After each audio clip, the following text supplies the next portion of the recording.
Et bonjour à tous, on se retrouve aujourd'hui pour une vidéo où on va se centrer sur un jeu spécifique. La vidéo est sortie juste hier, c'est une présentation d'un jeu que vous connaissez certainement pas qui s'appelle SQUADRON 42. Pourtant, ça fait quand même un moment que le jeu a été annoncé, hein. Je sais plus la date exacte, mais bon, ça fait à peu près 7 ans qu'il a été annoncé officiellement.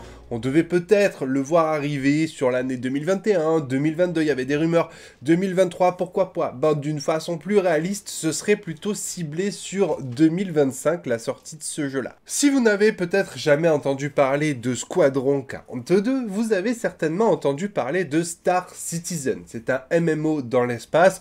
On l'a souvent comparé à STARFIELD récemment, hein, qui propose énormément de choses. Ça fait des années aussi que ce jeu est en ligne. Un jeu qui évolue constamment, souvent mis à jour, mais qui reste un jeu extrêmement niche, hein, en tant qu'expérience dans l'espace. Très compliqué de se lancer dans Star Citizen, même s'il y a énormément de vidéos sur internet, etc. C'est un jeu très difficile à prendre en main, très technique, avec énormément de contenu, de choses à faire, assez gourmand en performance aussi, disponible uniquement sur PC, ce qui sera certainement le cas aussi de SQUADRON 42. Bref, il y a eu une conférence récente sur Star Citizen en montrant les nouvelles technologies qui vont apporter au jeu, et il va y avoir des dingueries. C'est un jeu qui va aller très loin, Star Citizen, mais qui reste très niche. Et dans Star Citizen, ils ont prévu de créer une expérience solo. Cette expérience solo est axée sur plusieurs chapitres. C'est une aventure narrative à l'intérieur du MMO qui est bien plus ouvert et beaucoup moins scénarisé. Bref, une expérience en ligne droite avec de l'épique, etc. dans le même style finalement qu'un STARFIELD ou qu'un Mass Effect. Le truc avec SQUADRON 42, c'est que ça va être aussi un standalone, donc un jeu lancé à part, qui aura certainement beaucoup plus de facilité à toucher un plus large public, parce qu'il est aussi dissocié de Star Citizen, qui est très niche, etc. Donc on a là un vrai grand jeu qui se laisse traîner et porter par Star Citizen, donc qui reste encore assez invisible, assez niche aujourd'hui, mais qui peut être assez révolutionnaire, qui peut venir effacer complètement la concurrence, et pourquoi pas prendre la place du titre du meilleur jeu de SF, hein, qui pour moi est actuellement détenu par Mass Effect de très large, et c'est pour ça que je vais vous laisser visionner juste après une vidéo quand même de 26 minutes, hein, avec énormément de gameplay, présentation des personnages, etc. C'est très complet comme présentation, ça vous permettra d'en savoir beaucoup plus sur le jeu. C'est sous-titré FR. Mais avant de vous laisser regarder ceci, je vais vous présenter un petit peu le casting, qui est un casting de folie. C'est pour vous dire à quel point on n'en entend pas parler, parce que le casting, on le connaît quand même depuis un moment, même s'il y a des nouveaux personnages qui rentrent un petit peu de temps en temps. Le casting va être énorme. Il y a Liam Cunningham, qui est un personnage de Game of Thrones, vous l'avez peut-être découvert ici. Derrière, on a Mark Strong, un acteur qui joue notamment dans Kingsman. Ben Mendelsohn, qui est l'acteur qui joue le méchant dans Star Wars Rogue One. Derrière, on a Henry Cavill, pas si j'ai besoin de le présenter, hein, Superman et Feu Geralt, Gary Oldman qui joue notamment dans Oppenheimer, Gillian Anderson qui est connu sur la série X-Files, Craig Fairbrass qui a notamment joué dans The Foot Soldier, John Rhys Davies qui joue le rôle de Gimli dans Le Seigneur des Anneaux. Toujours dans l'idée du Seigneur des Anneaux, on a Andy Serkis qui prête son visage à Gollum et qui incarnera aussi une créature à l'intérieur de SQUADRON 42. Côté Star Wars, on a aussi du coup Mark Hamill, hein, Luke Skywalker, Sophie Wu qui joue notamment dans Kick-Ass, et la dernière personne du casting qu'on connaît actuellement, c'est Rona Mitra, qui est connue surtout pour son rôle dans Underworld. Voilà, donc un casting premios, là on peut le dire. Le jeu est vraiment très joli, donc on reconnaît bien les visages dans la bande d'annonce aussi. Bref, je vous laisse découvrir ça et toutes les fonctionnalités qui vont avec, parce que je pense qu'on en reparlera très certainement sur la chaîne. Je vous souhaite à tous un bon visionnage. Go for 6. I'm getting a faint contact on bearing 287. You picking that up? Yeah, got it. Scanning now.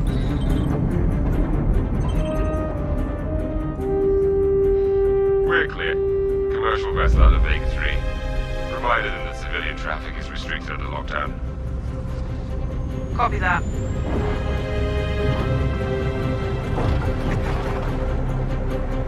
Archangel, this is Krugeri. Come back, Grigori. Redirect to sector 7 Bravo Echo for immediate tasking. Copy that. On our way.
I know I just wrote you.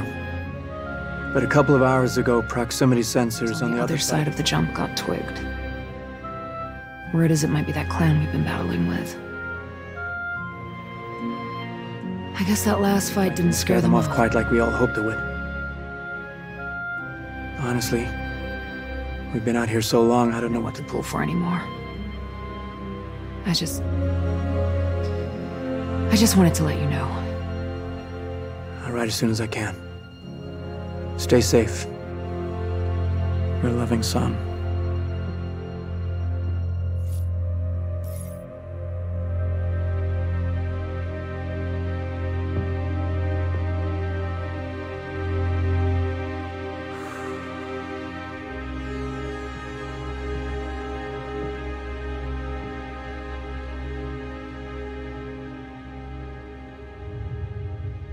Never gets old, does it?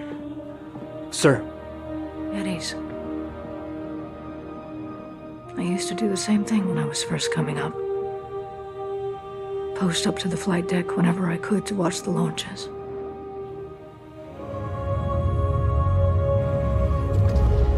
Have you seen the F-8s up close? No, sir. The thing's a beast. Nimble, too. 12 maneuvering thrusters and 3 mains. It sure sounds like it. Sir. Captain McLaren, to the bridge. Captain McLaren, to the bridge.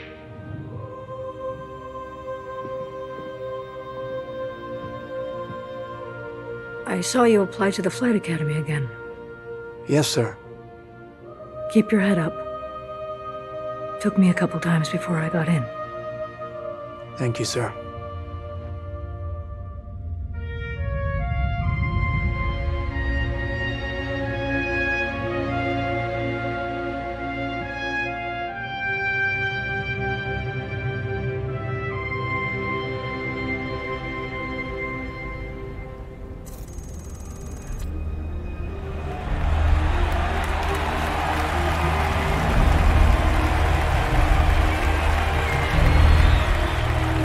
Welcome to Cloud Imperium Games Manchester Studio. I'm Chris Roberts, and I'm pleased to announce we have just passed a major milestone. Squadron 42 is now feature complete and has entered its polish phase. To celebrate this milestone, we've gathered some of our core leadership together to share what this means.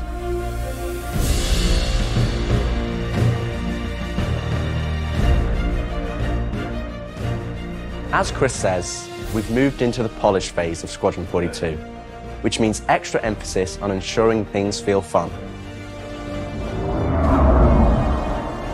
This means focusing on the small and large elements of the game, such as dialing in combat encounters, but also looking at the feel of how you control your character or vehicle and making sure it's immersive as possible. We've paid extra attention to how your character reacts when in their ship, so that you feel like an actual pilot, whether that's firing your weapons, taking hits, or punching the afterburners to get to cover. Ship AI has also seen huge improvements, with closer engagement distances and more varied behaviours, and with our new precision targeting mode, the action has never been as close.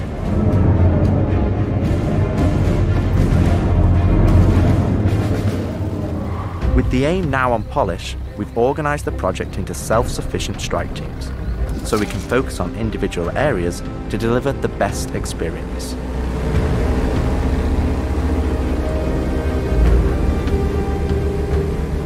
Get out of sight, the Cutlass is gonna spot you.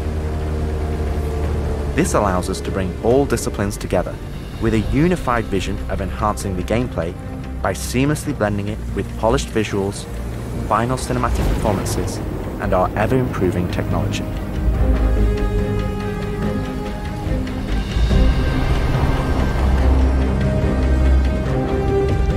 See the boat, kid. You're good to keep going.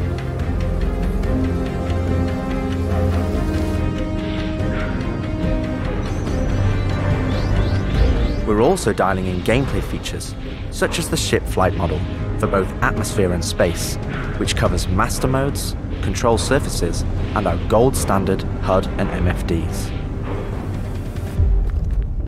Our interaction system for both the world and your character have also seen additional improvements, allowing us to hone and craft environmental puzzles unique to each location, while allowing us to tell the story of the world around you.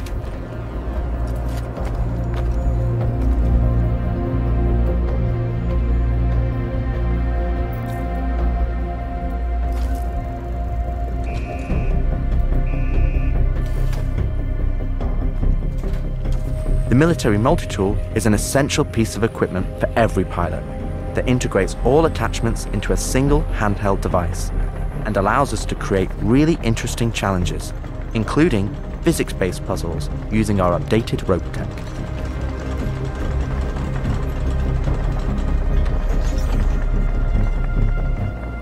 Unidentified vessels, this is the UEE Navy. Power down your ships and stand by for processing. Off the coil's ass.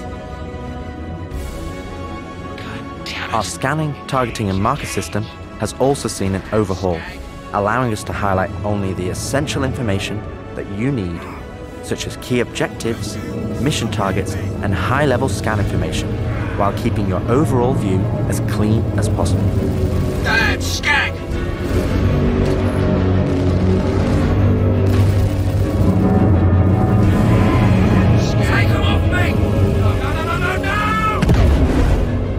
Tactical FPS combat and stealth, which has seen a suite of improvements, from improved looting, weapon feel and balance, realistic scopes, and smoother locomotion, alongside our new and improved FPS radar and scanner that provides you an overview of the battlefield, but at the cost of ramping up your own emissions.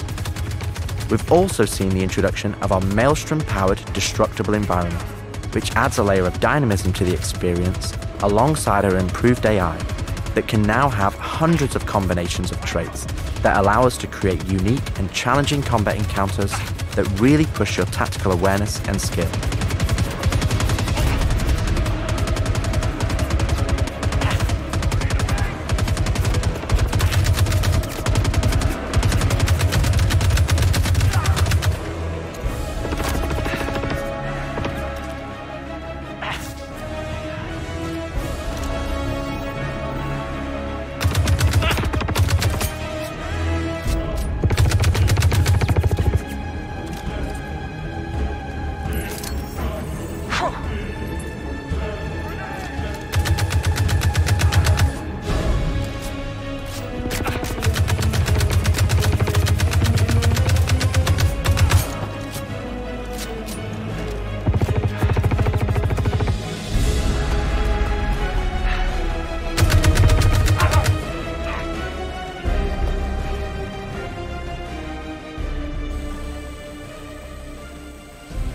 We play and review the builds regularly and call out action points in each level from start to finish on where we need to improve the gameplay.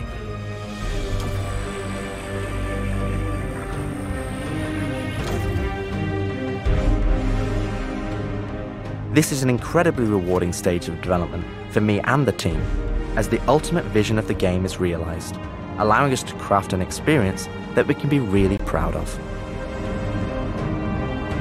One specific area that I'm excited to dial in is the feeling of the player interacting with the world around them. Patching you in.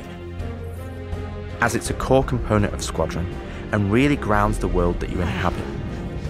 We've made sure that any interaction in the environment is physically represented by a character animation to keep you in the moment and fully immerse you in the experience that we've created.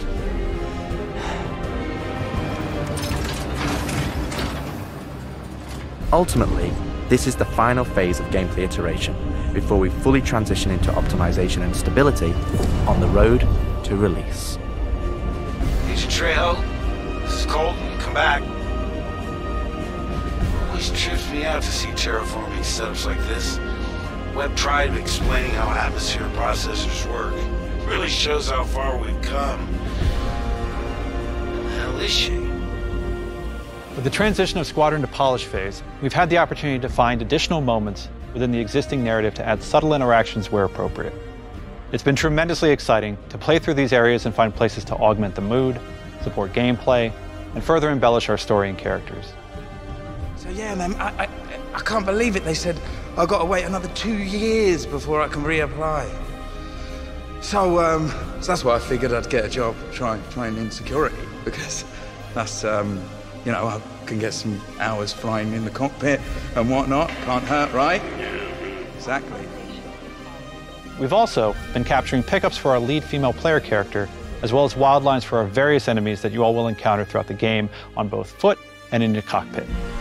These consist of a range of responses and reactions that you as the player can trigger, which has been the culmination of efforts by the gameplay and AI teams. This means that you're going to have to tangle with some very smart and reactive bad guys to complete your mission.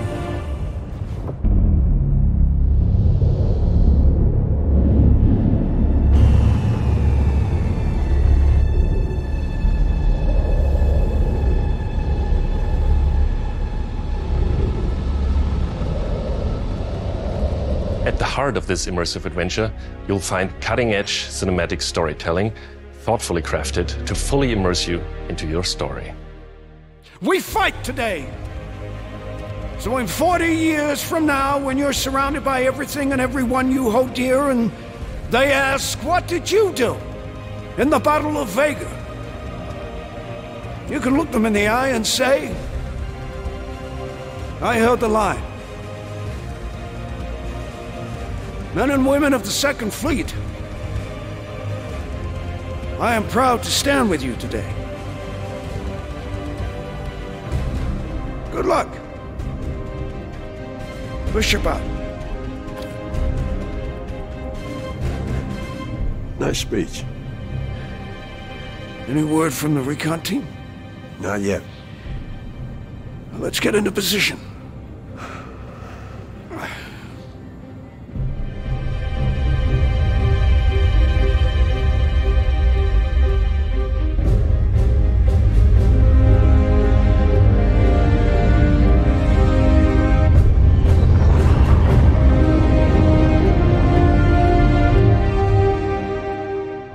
Throughout the polish phase, our team is taking every opportunity to push things to the next level. Tell me you're expecting company? This is not good. The Cine team is focused on finalizing edit lock on all of our big action as well as all smaller character sequences. I could have pulled this off of the Galactopedia. Yeah, probably, but I think their solar mass calculations are wrong, though. Well, this is ridiculous. How so?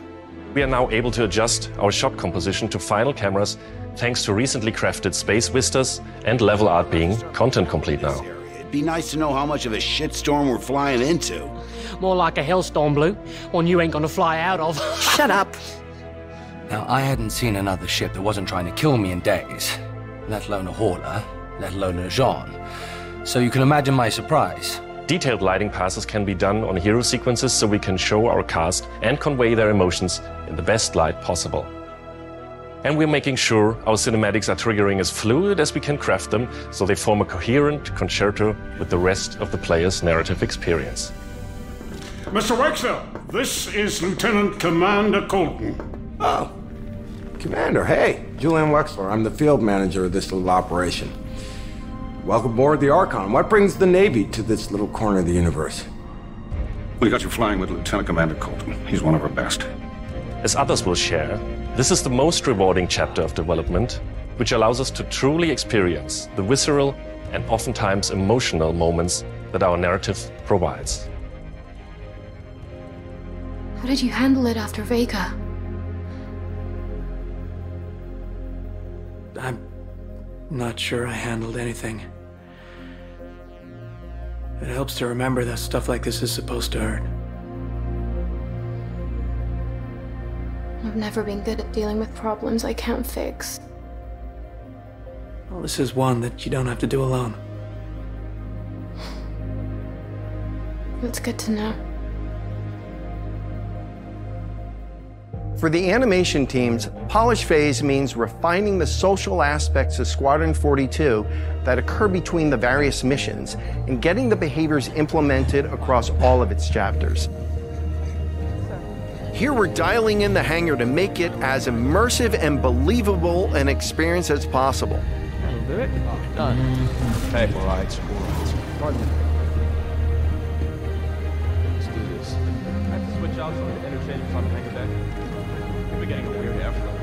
Turning out the amount of stuff.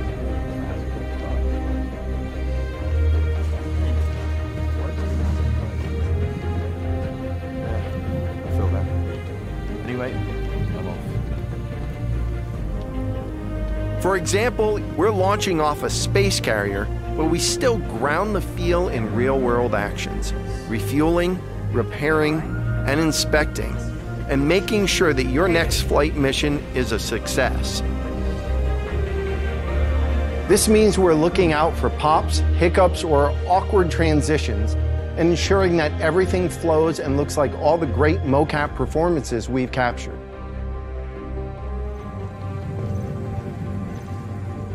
Let's ready some extra ice packs out of storage. Whenever gunners are on full rotation, you can always count on at least one of them getting hurt. We also have you covered in everyday life. The medical staff work diligently for their patients, whether they're players or crew.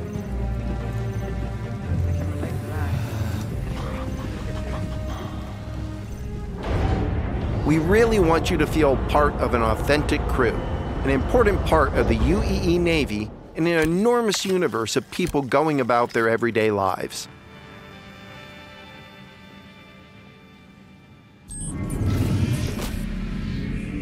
Let's go ahead and clear for takeoff. Ground crew, prep bay for takeoff. Copy that. Hangar, ready for launch. Takeoff approved, Baron 2. You have the ball.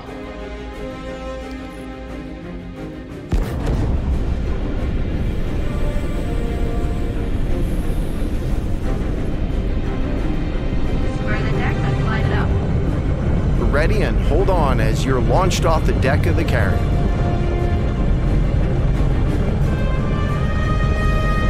Baron 2, you are cleared for launch. Have a safe flight, Baron 2.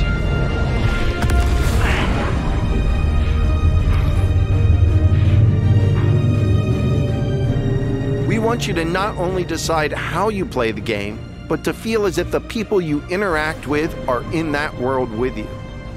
I would have never thought a shotgun could be so pretty. Damn, this R97 is sleek as hell. Like a lot of other weapons in Gemini's arsenal, it has a higher rate of fire than most guns of its type.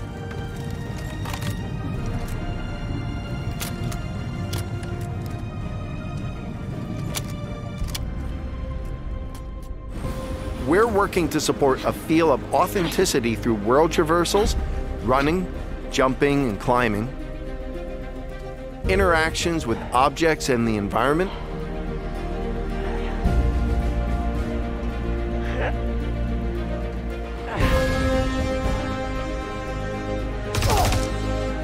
solid weapon gameplay and enemy reactions, as well as combat realities, such as weapon malfunctions.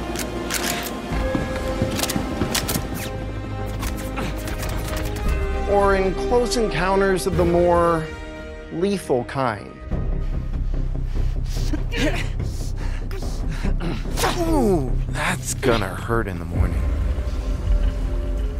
As we continue to focus on the quality experience, we've been working closely with our art teams, and it's been exciting to see their environments come to life alongside us.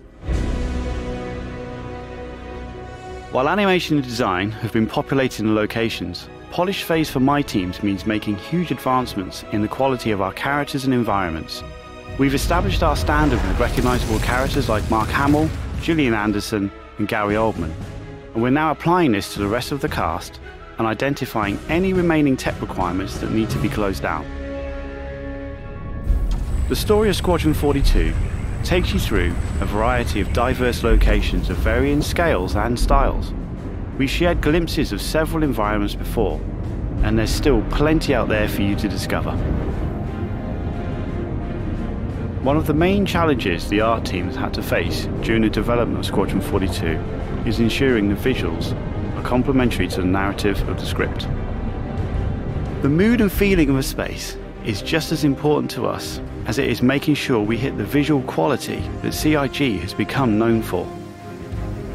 No good, we can't hack it from this side. Graves, we got a locked door. Can you give us access? No, I'm afraid that's a negative, Steve. I would have to add you to our system to give you override permissions, and there's a lot involved in that. It won't happen quickly. Okay, we'll figure something out. Everything you see during the campaign has been heavily inspired by the classics of 70s and 80s sci-fi, but with a modern twist.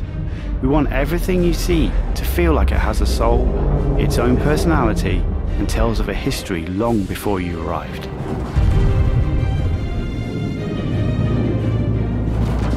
Crafting interesting flight spaces and their connecting tissue has been one of the more unique challenges we've needed to overcome for Squadron.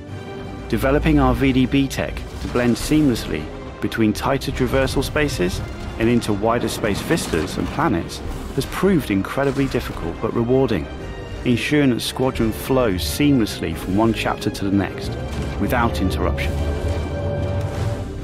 Creating a diverse array of locations is essential to us. Our environments need to work from a variety of scales. We need to pay close attention to detail, whether we're working in a dirty engineering vent or navigating the debris of a dying star, wondering what may be around that next corner, or even who may live there, how would they have survived, and what state of mind may they be in.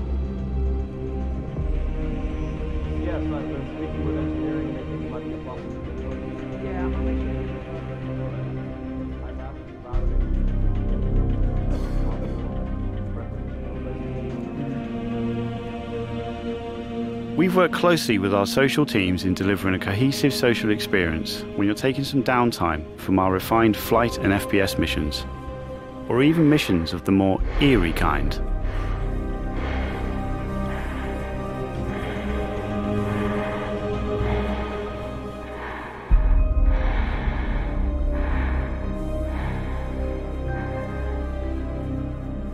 We'll be introducing new space stations on a massive scale, all brought together and designed to be as tangible as possible.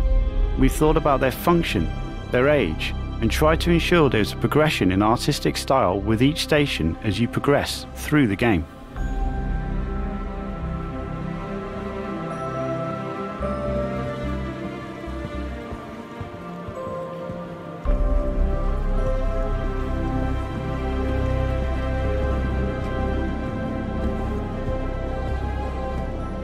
As you can see today, the teams are working incredibly hard, ramping up the detail and quality to match the breadth of our vision for Squadron 42. Now I know you're all asking, when can I play it? When can I play it? When we have the locked release date, you will be the first to know. Now we're in polishing phase on Squadron 42. You will start to see a lot more things coming to Star Citizen, as well as overall progress on the persistent universe. The polish phase can take some time. We have come this far, and we want to make sure Squadron 42 delivers on the promise of being this generation's wing commander. Now, even though there's only a few of us in this video, I'd like to extend a big thank you to all our staff around the globe who have been putting their heart and soul into bringing Squadron 42 to life. And I would like to thank everyone in the community for your patience and your support. To paraphrase Admiral Bishop, when people ask, what did you do in the development of Squadron 42? You can look them in the eye and say, I held the line. I'm proud to stand with you. Thank you for making this game with us.